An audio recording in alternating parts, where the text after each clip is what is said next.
نهضة بركان الجميل البرتقالي هذه المرة خوتي خواتاتي بمواجهة الفتح الرياضي برسم الجولة الثامنة والعشرون من البطولة الاحترافية المغربية إنويل هذا الموسم 2026. إخواني الكرام خواتي كريمات، أهلا وسهلا ومرحبا بكم معنا من جديد حلقة موجز أخبار الكرة الوطنية والإفريقية. نهضة بركان البرتقالي الذي تعادل مع الجيش الملكي باثنان هدفين لكل مرمى برسم الجولة السابعة والعشرون الأخيرة وصل للرتبة الثالثة ب51 نقطة. أما الفتح الرياضي فقد انهزم أمام الكوكب بهدفين ل0 ليحتل بذلك الرتبة التاسعة ب33 نقطة.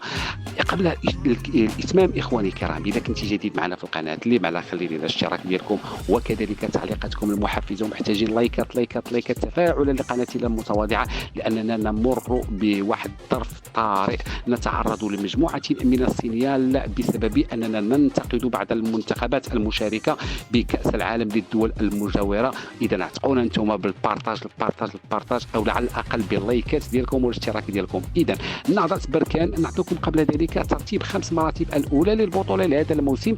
نجد في الرتبة الأولى الجيش الملكي ب 53 نقطة، المغرب الفاسي في الرتبة الثانية ب 52 نقطة، نهضة بركان في الرتبة الثالثة ب 51 نقطة، المرتبة الرابعة ب 49 نقطة للرجاء البيضاوي، أما الوداد فهي في الرتبة الخامسة ب 43 نقطة. إذا نهضة بركان بمواجهة الفتح الرياضي كل هذا سنعينه يوم الأحد 28 من هذا الشهر ابتداء من الساعة 6 مساء، وتنقل مقابلة على قنوات TNT الرياضية الثانية.